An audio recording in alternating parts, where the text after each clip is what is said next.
Vamos ler a palavra do Senhor, irmãos? Assentados mesmo como os irmãos estão, vamos abrir no livro de 2 Samuel, no Antigo Testamento, no capítulo 16. 2 Samuel, capítulo 16.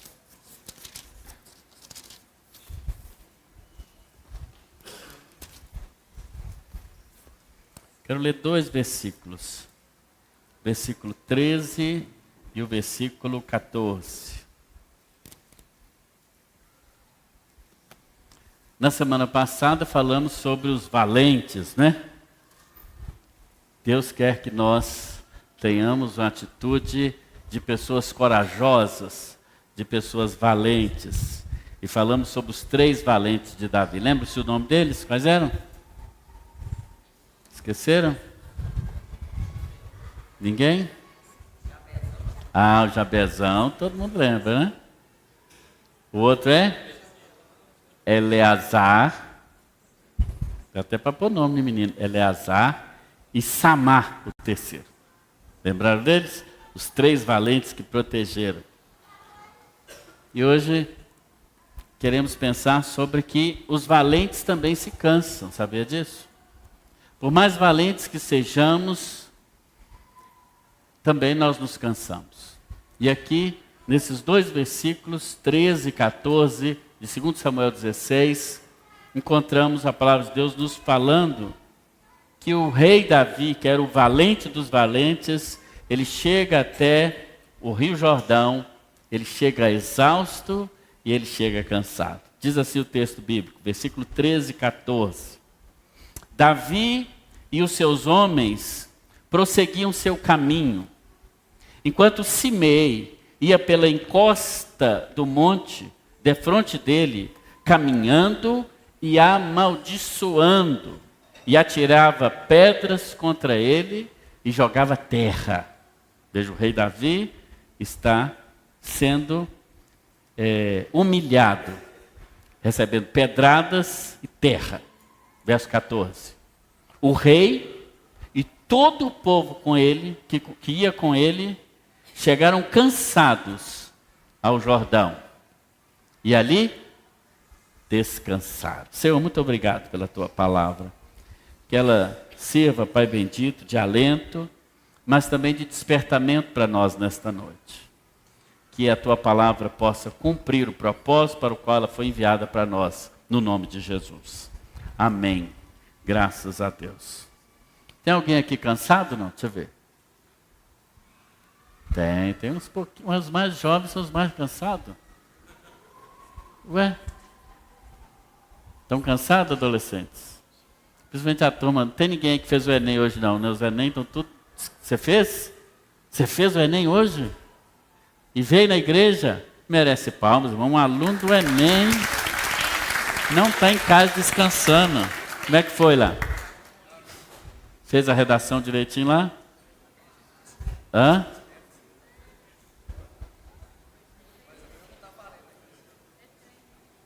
Ah, é treino? Mas tem redação também? Fez direitinho? Tá bom, muito bem. Vocês já fizeram, né? Já estão quase formando, é que o povo hoje tu tem a cara de novo, né? Está com uns 30 anos, né, Fran? E está com a cara de novo, né? Mas enfim, em algum momento da vida nós nos cansamos, não é verdade? Eu ouço muito isso hoje em dia. Eu estou exausto. As pessoas chegam, pastor, eu estou muito cansado.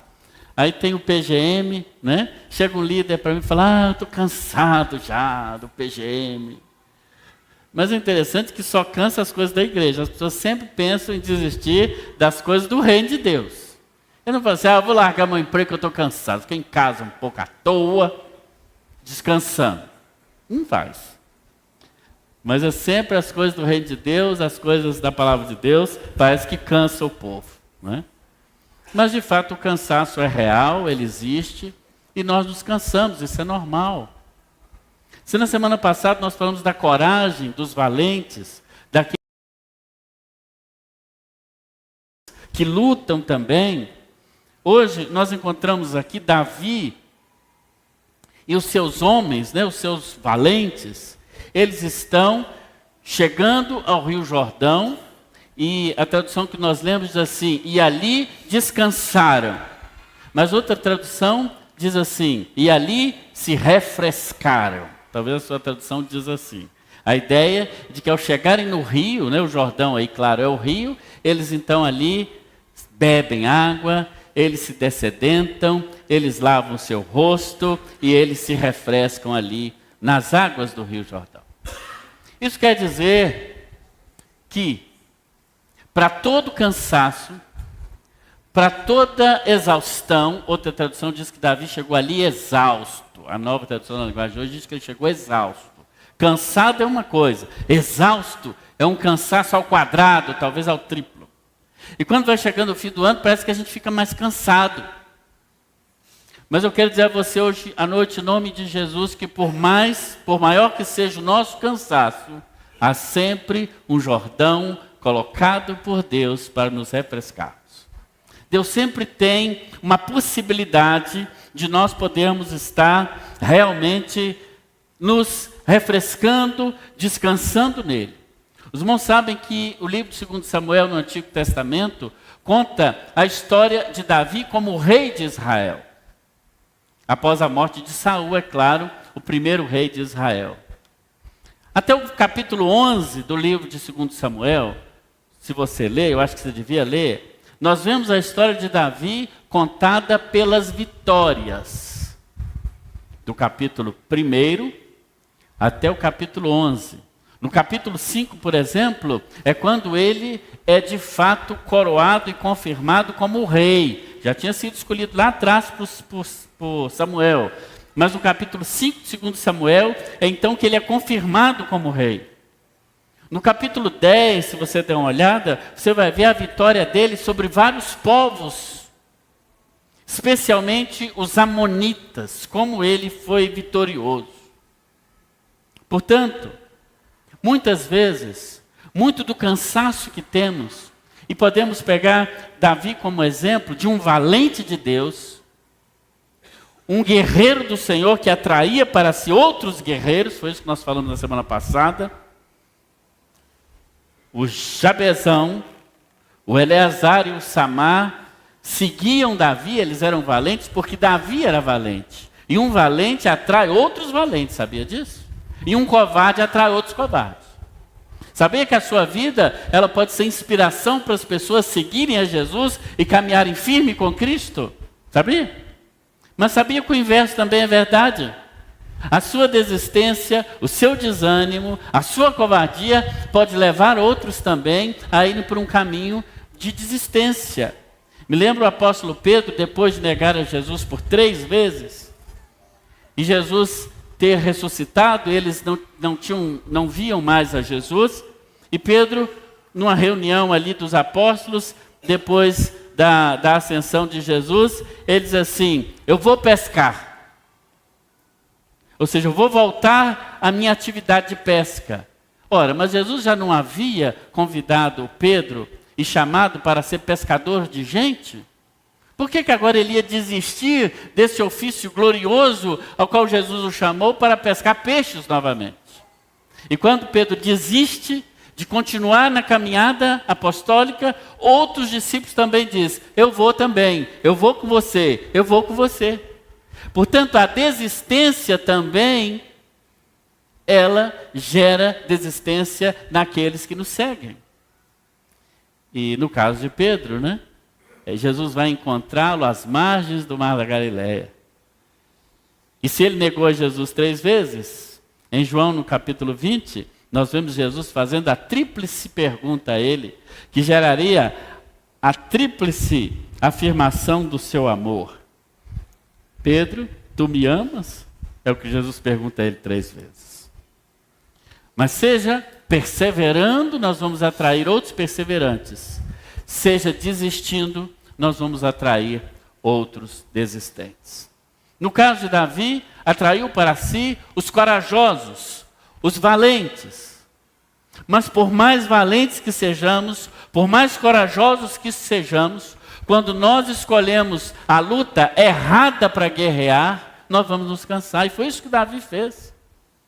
Mesmo sendo um guerreiro do Senhor, quando nós perguntamos por que Davi está cansado, como diz aí no versículo 14. Eles chegaram exaustos até o rio Jordão e ali descansaram. Mas por que Davi estava cansado? Nós encontramos no texto pelo menos 3 motivos pelos quais Davi estava cansado. E o primeiro é esse: porque ele escolheu a guerra errada para lutar. Ele estava lutando guerra que não era a guerra dele. E quando nós não lutamos as guerras de Deus, nós somos vencidos e não somos vitoriosos. Quando lutamos as guerras de Deus, como ele fez do capítulo 1 até o capítulo 11, nós encontramos descanso. Em 2 Samuel, capítulo 7, versículo 1, se você puder voltar a sua Bíblia algumas páginas, 2 Samuel, capítulo 7, versículo 1. Volta algumas páginas da sua Bíblia. Olha o que Deus já tinha dado a Davi no capítulo 7, versículo 1. Diz assim: e o rei estabeleceu-se em seu palácio. Ele já era o rei. Estava coroado no seu trono, pois o Senhor havia lhe dado descanso. O que Deus tinha dado a ele? Descanso de todos os seus inimigos. Mas o Davi era um cara intenso. Ele não conseguia viver uma vida descansada. E ele queria emoção. Ele queria emoção de qualquer jeito. Parece que ele pensou: essa vida aqui no palácio está muito monótona. Essas pessoas me servindo aqui, vou arrumar uma confusão para a minha vida. Vou arrumar uma confusão para a minha cabeça. Você já viu que tem gente assim?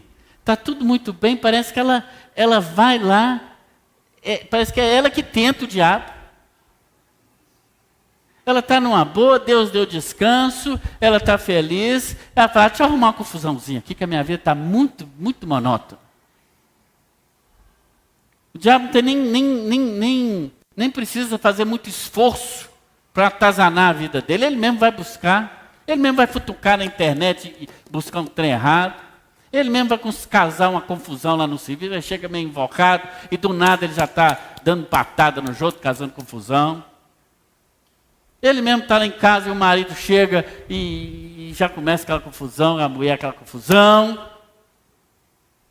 E o marido pior ainda. Já viu que a gente parece que gosta de futucar o capeta para ver o que ele vai, se ele está ainda na ativa? Parece que Davi fez isso. Ele lutou guerras que não eram para ele lutar. Ele entrou em situações que não eram para ele entrar. Quer ver? Você está no capítulo 7, né? Olha agora o capítulo 11. Olha o capítulo 11. Versículo 7, 1, a Bíblia diz que ele teve descanso. E foi vitorioso até o capítulo 10. É uma novela, até o capítulo 10. Mas a novela tem que ter aqueles capítulos assim, né? Que o carro tomba, aquela confusão. Aí Davi, descansado que estava no palácio, olha o versículo 1 do capítulo 11, o que diz. Na época da primavera, no tempo em que os reis saem à guerra, os reis fazem o quê? Saem à guerra. Davi era o quê? Um rei. Então, na época que os reis saem à guerra, Davi era um rei, o que ele tinha que fazer? Se a primavera era a época que os reis saem à guerra, o que o rei tinha que fazer? Sair para a guerra. O que a Bíblia diz? Davi enviou Joabe e com ele os seus servos e todo Israel. Olha o finalzinho do versículo. Mas Davi ficou em Jerusalém. Ele estava muito descansado. Às vezes, quando a gente está muito descansado, Deus até permite que alguma coisa aconteça para a gente acordar. Ele tinha que ir para a guerra. Ele tinha algo para fazer, importante. Mas ele estava descansado. Ele tinha que ir para a guerra, mas ele manda o Joabe, que era o seu ministro do exército, seu imediato. E ele fica em Jerusalém, no palácio, sem fazer nada. O guerreiro, o valente, aquele cujos amigos destruiu 800 com uma lança. Aquele cujos amigos com a espada na mão destruía outros tantos. Agora ele parece que desistiu. Lá, vou ficar de boa aqui no meu palácio. Vou para a guerra nada. Manda outro ir no meu lugar. Manda o Joabe. E aí está causando confusão. Quando nós não fazemos aquilo que fomos chamados para fazer por Deus, nós estamos caçando confusão para a nossa cabeça. E o resto da história os irmãos conhecem. Ainda no capítulo 11, olha o versículo 2. E numa tarde, Davi se levantou da sua cama e foi passear no terraço do palácio. Ô, vida boa! De tarde, ele levantou da cama, que hora, irmão? De tarde é hora de levantar de cama? Pelo amor de Deus. Cutuca aí alguém que você sabe que está dormindo até de tarde, até meio-dia. Rei tem que levantar cedo. Pode ficar na cama até de tarde. Mas ele estava todo tranquilo. De tarde. Ah, que bom. Tomara que o povo lá da guerra esteja subsistindo, esteja vencendo, que eu não estou nem aí. Deixa eu passear aqui nesse palácio meu aqui. Deixa eu olhar aqui. Deixa eu ir para o terraço, tomar um sol. Caçando confusão. Caçando confusão. Satanás nem precisou tentar ele. Ele já estava se tentando de não fazer o que ele tinha que fazer. E aí a confusão vem. Minha vovó dizia sempre assim, quem caça acha... Hã? Não perde a graça? Lá na Bahia é diferente do que aqui? Não perde o tempo. Não perde a graça, tá bom, bom também.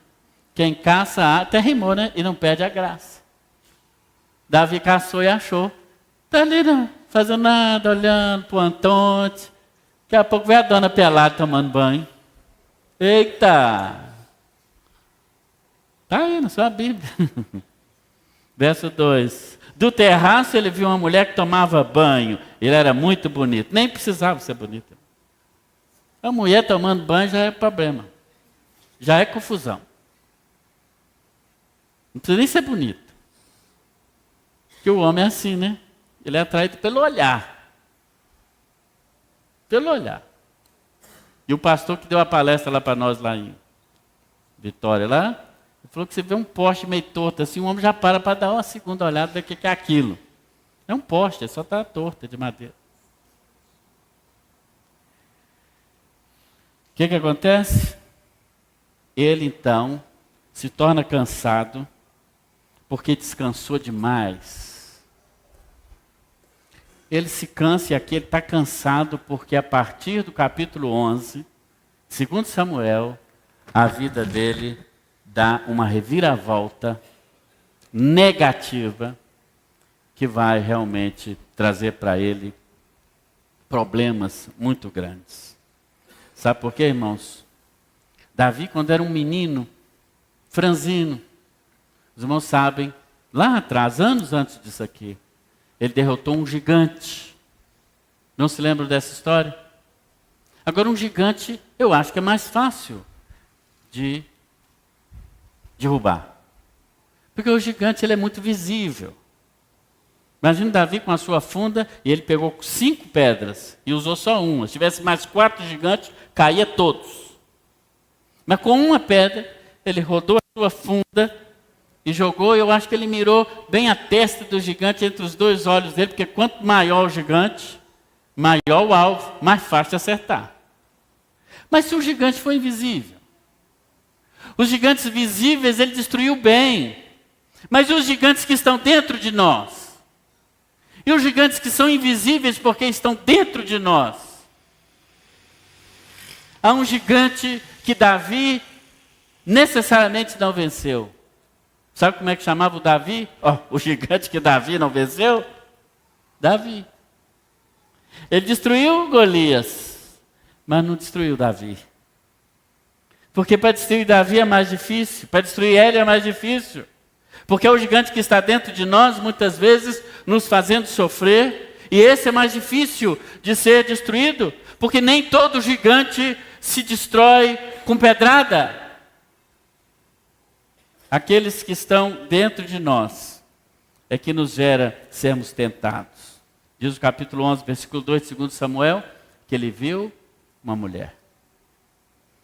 O apóstolo Tiago, na sua carta no Novo Testamento, no capítulo 1, versículos 14 e 15, Ele diz, mas cada um é tentado quando é atraído e engodado pela sua própria consciência ou concupiscência, ou seja, os seus maus desejos. A concupiscência concebe e dá à luz o pecado. E o pecado, sendo consumado, gera a morte. Sabe quem é o avô da morte? A tentação. A avó da morte se chama tentação. A pessoa é tentada, depois ela dá lugar à concupiscência, que dá à luz ao pecado, e o pecado dá à luz à morte. Davi não se atentou para áreas da sua vida que estavam descobertas, que estavam frágeis, e ele não cuidou. Ele não venceu o pecado. E por isso ele estava cansado. Ele não venceu os gigantes que estavam dentro deles. Isso gera um cansaço. Isso gera uma culpa. Quando nós não estamos de acordo com a palavra de Deus e buscamos viver uma vida que agrada a nós, aos nossos próprios desejos. Davi parece que não tinha consciência da escolha que Deus havia feito dele, lá em 1 Samuel. Davi parece que não tinha consciência de que a batalha que ele venceu com o gigante foi sobrenatural e foi dada por Deus. Davi parece que não tinha consciência que o trono em que ele havia sido colocado pelo próprio Deus com propósitos divinos e, portanto, a sua vida, a partir dali, precisava ser pautada pela presença na vontade de Deus.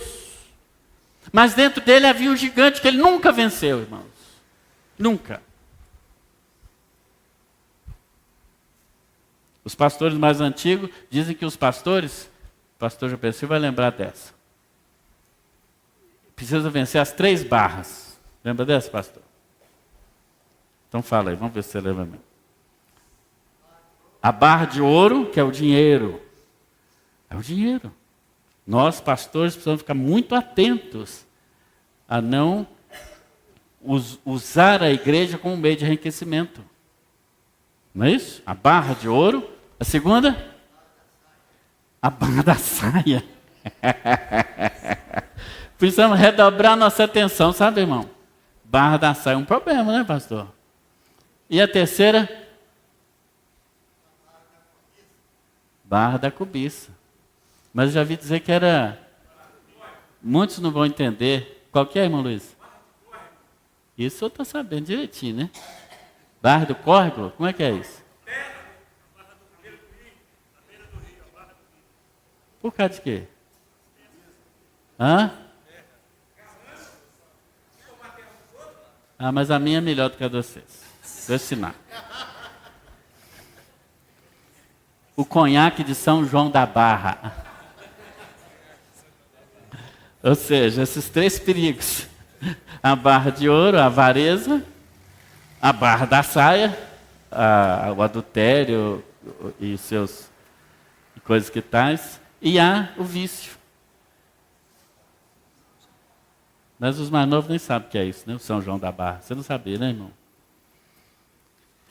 Mas Davi, talvez ele não pecasse nas outras 2 barras, mas a barra da saia para ele era um problema. E tem gente que ainda fala que Davi era homossexual porque ele tinha uma amizade muito próxima com Jonatas. Se ele tinha um problema nessa área, não era da homoafetividade. Ele já velhinho, para os irmãos terem uma ideia. A Bíblia tem umas histórias muito interessantes. Já velhinho. Qual que é o presente que Davi pediu para ele? Velhinho. Não vai fazer mais nada, funcionava mais nada. Uma virgem, uma moça de 18 anos, para aquecer o corpo dele. Sem vergonha ele, hein? Vejam que ele tinha problema nessa área. E se ele tinha um problema nessa área, se ele tinha um gigante dentro dele nessa área, ele precisava lutar contra ele, irmãos. Eu particularmente, me desculpe se eu vou te escandalizar com o que eu vou dizer, eu penso assim, posso mudar de pensamento, não tem nem base bíblica para dizer o que eu estou dizendo. Então não devia nem dizer, né? Mas é o seguinte, eu acho que não existe ex-nada, viu, Felipe? Ah, eu sou ex-alcoólatra. Não, você é um alcoólatra, que todos os dias você tem que levantar e dizer, por hoje não, hoje eu não ponho uma gota de bebida na minha boca até a hora de eu dormir. Em nome de Jesus, amém. Porque ele é fraco. Eu conheci uma pessoa que era alcoólatra e ele, para se preservar, ele não comia aquela salada que dá no churrasco que você tem lá, vinagrete, porque tem vinagre e vinagre, talvez você não saiba, ela contém um certo teor alcoólico, tá? Vinagre de álcool, tem a outra, né? Ele não come. Fala, mas come, rapaz, isso é bom demais. Eu amo aquele negócio, sabe que é pecado? Se for, não. Os próprios churrasqueiros estão falando que não é, então eu acredito no especialista. Aqui eu tenho especialista que me orienta em todas as áreas. Então não é não? Posso continuar? Glória a Deus, obrigado, senhor. Posso ir lá, inclusive, na 25, lá que está funcionando, tá? Dá uma oferta para o lote aí, que eu dei uma moral. Eu conheci uma pessoa que não comia vinagrete, porque ele teve muito problema com álcool. Tá certo. Com o pecado não se brinca. Para mim não existe ex-alcoólatra. Eu sou ex-gay. Não existe ex-gay, irmão. Não existe. Eu sou ex-adúltero. Também não existe. Existe aquela pessoa que vai levantar todo dia e vai dizer, eu vou lutar contra o pecado hoje. Da hora que eu acordei até a hora de eu dormir de novo, no nome de Jesus.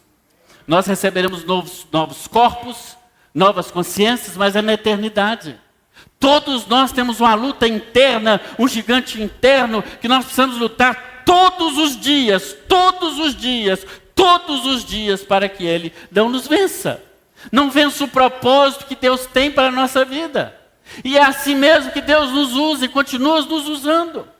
Cada dia, falíveis, fracos, frágeis, como diz o apóstolo Paulo. Paulo falando para nós sobre o Evangelho em nós, ele diz assim, e nós temos esse tesouro em vasos de barro. Os vasos de barro somos nós, mas o tesouro está aqui dentro.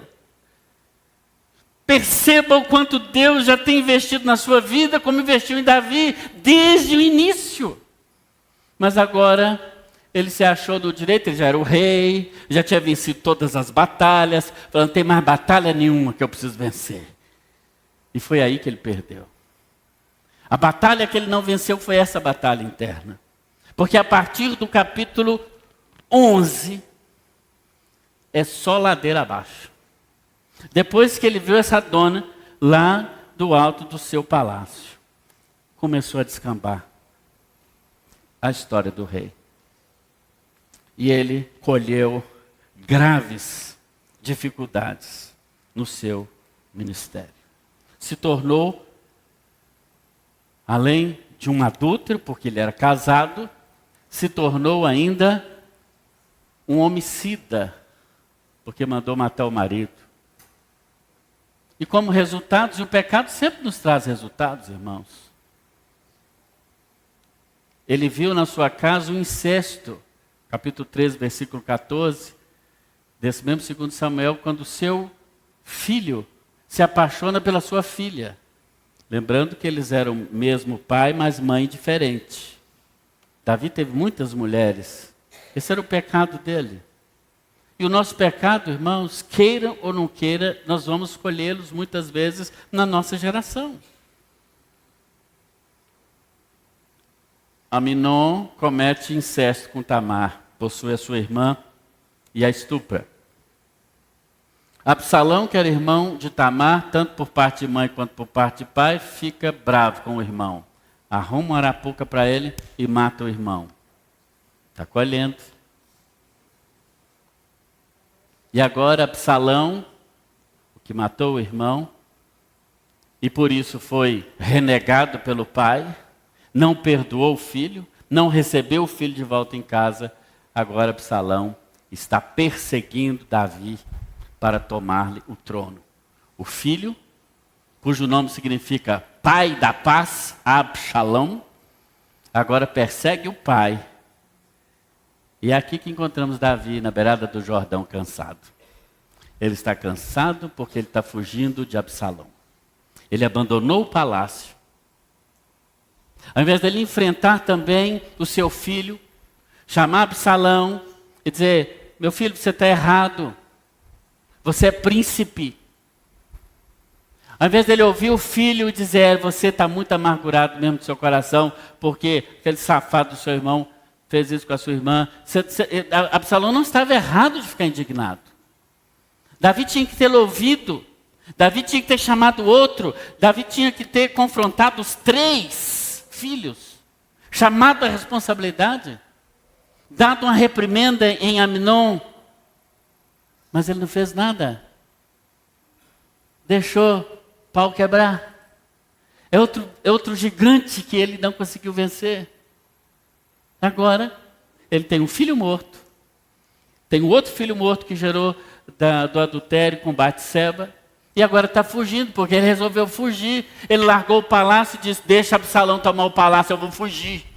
Eu não vou enfrentar meu filho, eu não quero enfrentar os meus medos, eu não quero enfrentar o meu passado, eu não quero enfrentar as coisas ruins da minha vida, eu quero fugir. Porque às vezes é mais fácil fugir do que encarar a realidade, do que buscar a graça de Deus e dizer, Senhor, eu errei na minha vida, esse gigante interno que eu tinha eu não consegui vencer, e por isso eu estou colhendo tudo isso, eu errei, mas em nome de Jesus agora eu quero me apresentar diante do Senhor, pedir perdão.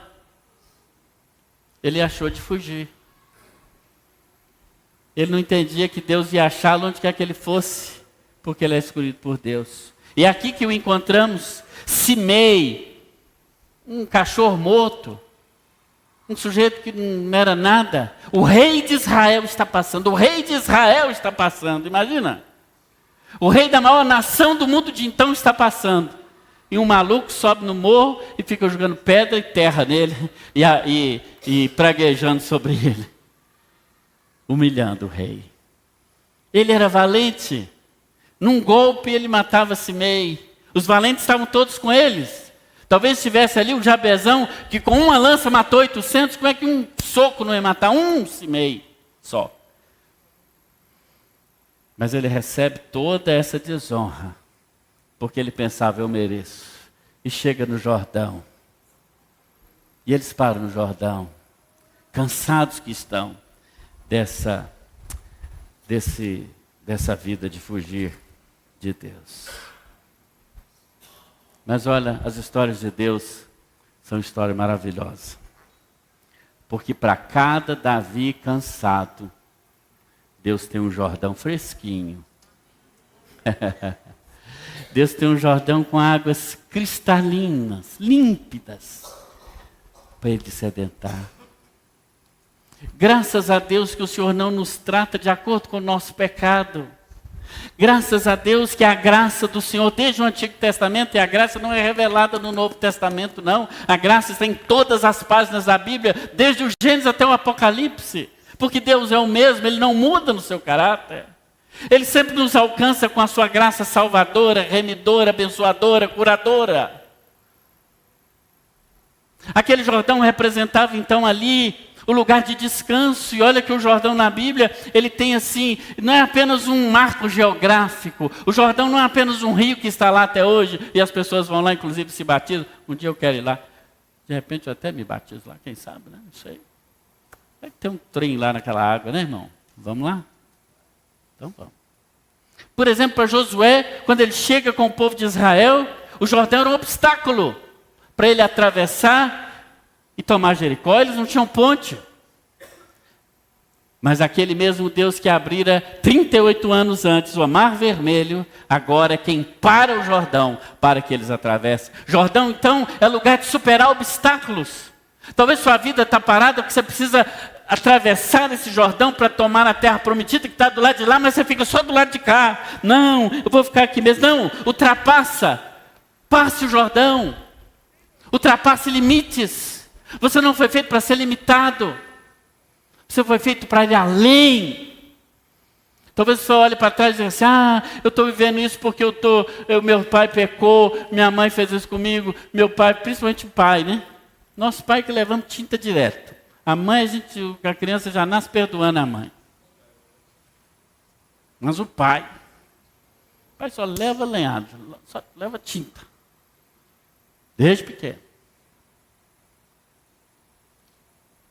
Olha aqui para mim. Vence esse obstáculo, passa esse Jordão. Seu pai, sua mãe, as pessoas. Eu não consigo isso porque não deixou eu estudar. Estuda agora. Eu não consigo. Vai agora. Jordão é lugar de ultrapassar, superar o obstáculo que a vida nos antepõe. Para Eliseu, Jordão foi o lugar da confirmação dele. Quando o profeta Elias é levado numa carruagem de fogo, ele joga o manto sobre o Jordão e passa em cima do Jordão, e é confirmado o ministério dele, e ele realiza obras tão grandes quanto o seu antecessor Elias. Muita gente no ministério para diante de um Jordão, quando Deus está dizendo assim, essa dificuldade é para você ultrapassar os seus limites, é para você ir mais longe. O Jordão não é um obstáculo, mas ele é para você, para Deus confirmar o ministério que ele tem na sua vida. Para Naamã, o sírio, que foi procurar o profeta Eliseu, e Eliseu diz assim, mergulha 7 vezes no Jordão, para você ser livre da lepra. Para Naamã, o Jordão foi lugar de cura. Ele entrou leproso, mergulhou 7 vezes. E na 7ª vez que ele sai do Jordão, ele sai com a pele como se fosse a pele do Pedro, a pele de um bebezinho. Talvez o que você está olhando como um obstáculo, como uma dificuldade, é o lugar de descanso de Deus para você ser curado. E sair dele nova criatura. Sair dele completamente transformado. Para Jesus o Jordão foi um lugar também de obediência a Deus. Quando Jesus chegou no Jordão, João Batista estava ali. João Batista disse, não, eu não vou te batizar porque eu é que preciso ser batizado por você. O Senhor Jesus disse, deixa por agora, para que se cumpra tudo que está ordenado. Vamos só fazer o que o Pai mandou. Jordão é um lugar de obediência a Deus. E se nós estamos não na obediência, é hora então de no Jordão nós descansarmos. Para Davi, Jordão é um lugar de descanso. Jordão é um lugar de descanso. Você está cansado? Estou cansado do meu casamento. Porque o povo hoje cansa de tudo. Né? Estou cansado. Vou desistir. Não. Você está no Jordão. É hora de você beber essa água límpida que o Senhor te dá. Superar os obstáculos do casamento. Todos que somos casados sabemos que há muita dificuldade em viver uma vida a 2. Mas se o Senhor nos chamou para esse mistério que é o casamento, persevera, descedente-se, supere o obstáculo, obedeça ao Senhor, seja curado em nome de Jesus, mergulhe nessas águas profundas que o Senhor quer que você mergulhe, para você sair curado do lado de lá. Ah, eu quero desistir da igreja. Ah, me senti muito ofendido porque o irmão não me cumprimentou domingo. Aqui é o seu Jordão. Aqui é o seu lugar de transformação. Se você chegou cansado, o Senhor quer te descansar hoje à noite. Talvez você está cansado porque tem lutado as lutas que não é para você lutar. E eu queria que você abrisse rapidamente no Salmo 63. Eu já estou encerrando. Abre no Salmo 63. A Bíblia é um livro maravilhoso. O Salmo 63 foi escrito por Davi quando estava fugindo de Absalão, no deserto de Judá. Os especialistas pensam que ele escreveu esse Salmo, o 63, aí, talvez às margens do Jordão, quando ele chegou ali. Porque ele escrevia canções. E olha o Salmo 63 comigo, que maravilha. Que maravilha. Ele diz assim no verso 1, talvez ali à beira do Jordão, bebendo aquela água fresquinha, ele diz, ó Deus, Tu és o meu Deus, eu te busco ansiosamente. A minha alma tem sede de Ti. Ele bebe aquela água, mas como se aquela água fosse o próprio Deus. Ele está dizendo, a minha alma tem sede de Ti. Meu ser anseia por Ti em uma terra seca e exaurida, onde não há água. Olha o versículo 3. Ele diz, os meus lábios Te louvam, pois o Teu amor é melhor que a vida. Olha o versículo 7, estou destacando só alguns, mas esse capítulo é lindo, ele diz: pois tu tens sido o meu auxílio, eu canto de júbilo na sombra das tuas asas. Olha o versículo também de número 8. A minha alma se apega a ti. A minha alma se apega a ti. E a tua mão direita me sustenta. E o verso 11 ele diz: mas o rei se alegrará em Deus. Todo aquele que por ele jura se gloriará, pois a boca dos que proferem mentira será tapada. No capítulo 63 dos Salmos, ele reconhece o favor de Deus. Ele reconhece o cuidado de Deus. E ele reconhece que todos os inimigos que ele tem serão vencidos não por mãos físicas humanas, mas por mãos espirituais, pelo próprio Senhor. Eu quero perguntar a você hoje à noite: você está cansado? Como Davi, talvez você esteja exausto.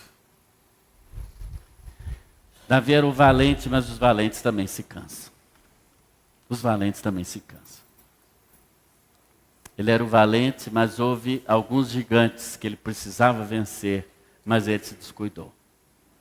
E por isso agora tinha que correr, tinha que fugir do próprio filho. E por isso ele estava cansado, humilhado. O rei de Israel agora está numa situação terrível.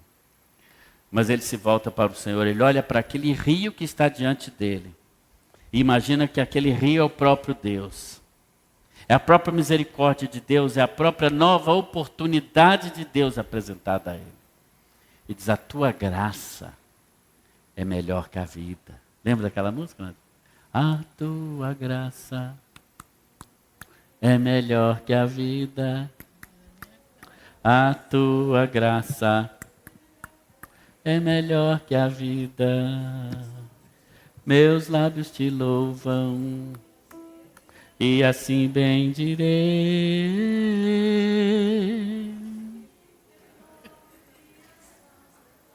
Olha lá, tá vendo? E em teu nome. A tua graça é melhor que a vida, disse o salmista. Eu queria que você baixasse sua cabeça e pensasse: você está cansado? Quais são as lutas que você tem lutado? Será que você está lutando as lutas certas? Será que você não está desistindo das coisas erradas?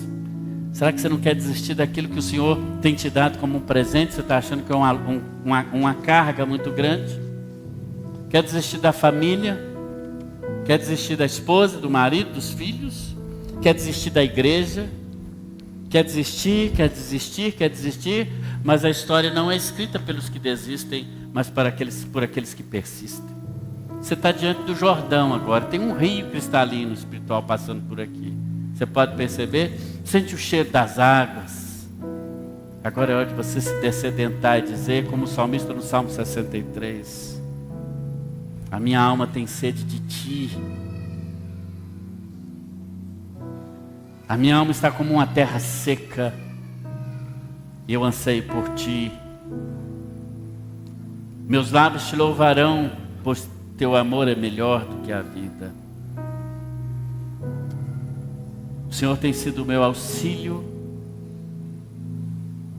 e eu canto de júbilo à sombra das tuas asas. Você quer tomar uma decisão agora de persistir? Dizer: Senhor, eu reconheço que eu tenho errado, mas em nome de Jesus, eu quero refazer o meu caminho. Realmente, como Davi, pode ser que lá atrás eu fiz o que não era para ter feito. Quando os reis têm que ir para a guerra, eu fiquei ocioso e me enveredei por caminhos que não são os caminhos do Senhor. Mas eu quero voltar agora. Eu quero voltar agora e quero que o Senhor seja Deus na minha vida. Eu quero beber das tuas águas. Eu quero que o Senhor me encontre aqui. Alguém hoje à noite aqui quer tomar uma decisão, de uma tomada de decisão, de realmente fazer desse Jordão no qual estamos diante dele hoje um marco na sua vida? De a partir de agora, glória a Deus, glória a Deus, glória a Deus, amém. A partir de hoje eu quero mudar. Eu não quero desistir daquilo que Deus me deu. Eu quero persistir, eu quero que esse Jordão seja um marco para eu superar obstáculos, para eu obedecer a Deus como os servos bíblicos. 2 pessoas já disseram eu quero. Mas alguém levanta sua mão bem rápido, pode baixar. Eu só quero orar, Deus abençoe, querido, em nome de Jesus. Mais alguém? Mais alguém? Levanta sua mão. Queria que alguém lá na galeria, 3 pessoas levantaram a mão. Eu queria que algum membro lá chegasse perto desses irmãos, orasse por eles ali agora.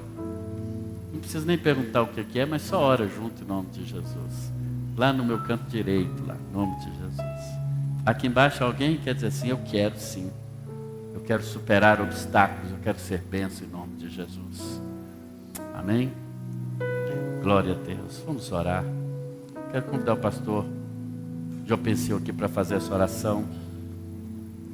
E para também nos abençoar hoje à noite com a bênção apostólica. Para que saímos daqui descansados no Senhor. Para que saímos daqui realmente como quem teve um encontro com Cristo. Para que saímos daqui realmente certos de que o Senhor mesmo é que vai nos abençoar em nome de Jesus.